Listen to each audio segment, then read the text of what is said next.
Hello everyone, how have you been? Welcome again to my YouTube channel. If you are new here, you're welcome. My name is Damilola Oyetola. I'm a Christian and a medical doctor. I film about faith, medicine and lifestyle. In this video, I'll be sharing with you hacks that helped me in my housemanship journey. But before I proceed, please don't forget to subscribe to my channel. Very important. When you subscribe, you'll be the first person to know when I upload new videos. Also, please like this video, watch to the end, share with your friends and family, and if you have any questions, please don't hesitate to ask in the comment section. I'll be very glad to answer your questions. All right, I finished house job about 2 weeks ago, and I just felt the need to share with you some of the things that are worthy of note, the things I learned during my internship experience to help you avoid certain mistakes and pitfalls. So that is what this video is all about. I'll be sharing with you 11 things or 11 hacks that can help you in your housemanship journey. All right, so the first thing is that before you go to any hospital at all to begin your house job, please make sure you get vaccinated.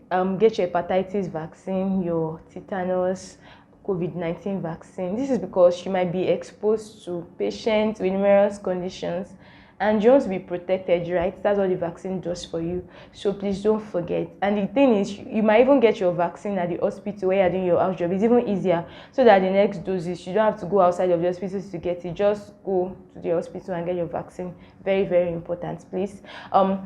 The second thing is you need to wake up early, because you are the first contact with your patient, and you need to do IPR, unlike your senior doctors who can just come to work at maybe 8 a.m. or 9 a.m. You as an house officer, you cannot be going to work at 8 a.m. It's not possible. You need to see the patient and hear their complaints first in the morning. It can actually be a burden, because I'm not a morning person, so if you are like me, it can actually be a whole lot. Waking up in the morning, going to do IPR, it can be a lot. But one of the things I did when I was an house officer was that if I had a lot of patients, especially when I was the only house officer in the firm, I would go a night before and just do my documentation. And please, if you are documenting a night before, don't attach your documentation to the folder, because you don't know what's going to happen to the patient at night. So it's wise to write your documentation in a fresh continuation sheet and then take it to your room. So when you come back the next morning, the next thing you're going to do is you're going to do your vitals and then slot in the vital signs and then attach your paper to the folder. That's a good way to do it. And then for this, when your consultant is the one coming for rounds 2, you know that your pre-consultant ward round is actually going to be lengthy. So you need to do it a day before in order to save yourself time and save yourself stress, and then you don't get late for morning review. Okay, my third hack is that you need to read. I know that you finish medical school and you're like, oh, I'm free from all the reading, but I'm sorry. I feel like your reading is just beginning. You need to read on your house job. Yeah, I know that it's stressful. You might not even have time for yourself. Talk more of time for reading. How are you going to do it? The thing is, if you stop reading, then disease atrophy is going to set in. That's use it or lose it. And you don't want your consultant to ask you a question and then you're not able to answer, because that's the person that is going to evaluate you. You don't want to have a C or a D, so you need to read. And this could be quite a loss, but you know, times when you're waiting for your consultant to start round, or you're waiting at clinic, you're not doing anything, you can just read through Medscape or answer questions to refresh your memory. All right, so please don't forget to read. I know it can be a lot, combining reading and house job, but it's not something that is impossible. You can actually do it. Okay, my fourth hack will be relax. I know it can actually be a lot when you're just new at the job and you've not learned the ropes of the job, but just relax, take a deep breath in and out. You're not going to figure out everything in a day, but in as much as you are just committed to show up every day, you're committed to learn, trust me, you are going to be just fine. Okay, you're going to be fine. Just relax yourself. Everything is going to fall into place. You're not a bad doctor. You're going to get better. Okay, my fifth hack will be know when to run away. When your senior doctors, they see you as an hardworking intern, some of them may actually want to use you for their own personal purpose. Then they start sending you, go help me to buy this one, go help me to buy food, and really your job is stressful on its own. then someone is now adding additional work for you to do, please know when to run away. We call it tissuing. You know when you want to set line for your patient and say, oh, the line has tissue, you cannot even use it. So yeah, know when to tissue, know when to run away. And I'm not saying that run away from work. I'm not going to encourage you to run away from your work. Do your work, but don't do unnecessary work. Another thing you could do is you could actually get the line that just for hospital. So you know that on days when you're not on call, you're going to switch off that phone. Nobody is going to disturb you when you're trying to catch a sleep or have fun with your friends that come to the hospital when you're not on call, because really you're not obligated to be at work when you're not supposed to be at work. Nobody is going to query you for that, in as much as you're not running away from the job that you're supposed to do. I hope you get this point. So don't run away from work, but run away from unnecessary work, because it can make you fatigued. Things that are not in your job description, you're not supposed to be doing them. Okay. Sixth could be eat. For me, it was actually a lot. Waking up early in the morning to eat. I'm not a morning person, so waking up maybe at 5:30 and then I have to eat. Like my GIT is not yet open at that time of the day, so it was actually difficult for me to eat in the morning. But what I used to do, because as an nurse officer, you cannot be asking for permission to eat, but then you still have to eat. So what I used to do, so our house officers residence, so actually not far from the laboratory and from renal center. So what I used to do, if I had any opportunities to go to the lab or renal center, I'll go and do what I have to do, but then I'll go to my room and eat. That way I'm doing my work and I'm still getting my food, right? And I'm not taking permission from anybody. So that's the way it worked for me. Just find time to eat, please, because if you start having hypoglycemic attacks, the work that you're doing, it will go on. That's just the truth. So find time to take care of yourself and get something to eat, because your senior doctors, they will always find their way to teach you and go and eat. For you're just going to be left alone to be doing post-round and everything. So please just be smart and find time to eat your food. Okay. The seventh hack is that don't be afraid to ask questions. The fact that you're asking questions does not make you an incompetent doctor.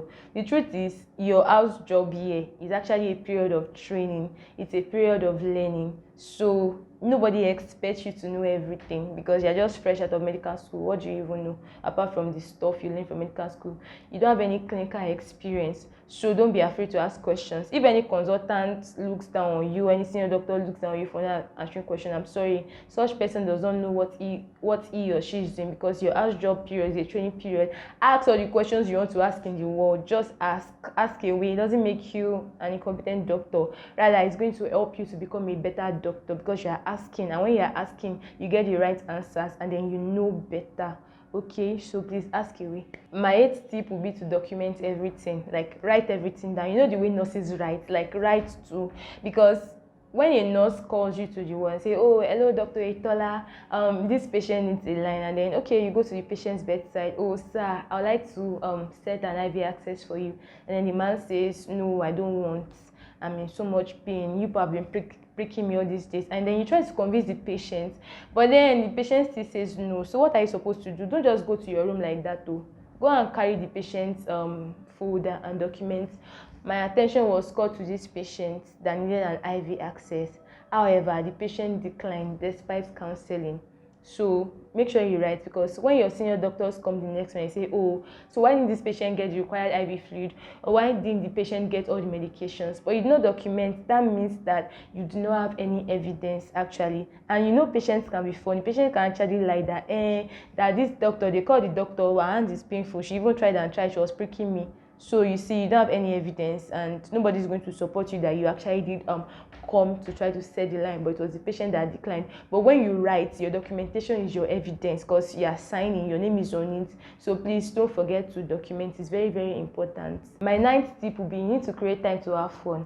House job can be draining, you can get burnt out, and you don't want medicine to consume all your life. So you need to have time to have fun. When you are off work, you could be going to your room and watching the TV, catching up on YouTube, going out with your friends, getting something nice to eat. Whatever you think is fun for you and helps you to relax, please don't hesitate to do it. Medicine is not all of your life, it's just a part of your life. And if anything happens to you, life is going to go on as if nothing happened. That's just the truth. All right, so my 10th tip will be, spend your money wisely. I know when the money start rolling in 200k constant every month, you feel like, oh, I've arrived, I'm on top of the world. Yeah, you might have arrived, but you need to be wise. Don't spend your money foolishly. you need to save up during your house job period for the raining days. Number one, raining days of after house job, then you are doing NYSC, and then the money has reduced significantly. Or you need to write exams, you need to save up for your IELTS exam, you need to save up for PLAB 1 or USMLE, whatever exam you choose to write. Don't just squander your money. I mean, enjoy yourself, but still be wise about it, because you still need something to fall back on after a house job. And then the final tip is that you need to accumulate skills. Don't just go through the motions. You're not a secretary. Your job is not just to document. Your job is not just to collect patients. Your job is not just to set IV access, write medication for patients, pass catheter, and other things that we need to do. You need to pick up skills, learn surgical skills, learn your internal medicine posting, learn in pediatrics, learn in O&G. You need to learn. That's the goal of the house job here. You are under training and you need to learn, please. Very important, because the things you learn are the things that are actually going to help you to be a better doctor. But if you don't learn during your house job, so when you go out into the world, like, what exactly are you going to do? What kind of doctor are you going to become? So please learn. I know house job can be stressful. You might get tired after running up and down, round, post round, and I'm saying, I beg, I don't want to go and rest. Please, you need to just pick up whatever skills you can pick up, because it's actually going to help you in the long run. All right, so this brings us to the end of this video. Please don't forget to subscribe to my channel. You'll be the first person to know when I post videos. And please like this video, share this video with your doctor friends, medical students. They will still do house job, right? Please share this video with your friends and like my video. If you have any questions, please, I'll be very happy to answer your questions. Until next time, stay safe and remain blessed. Bye bye.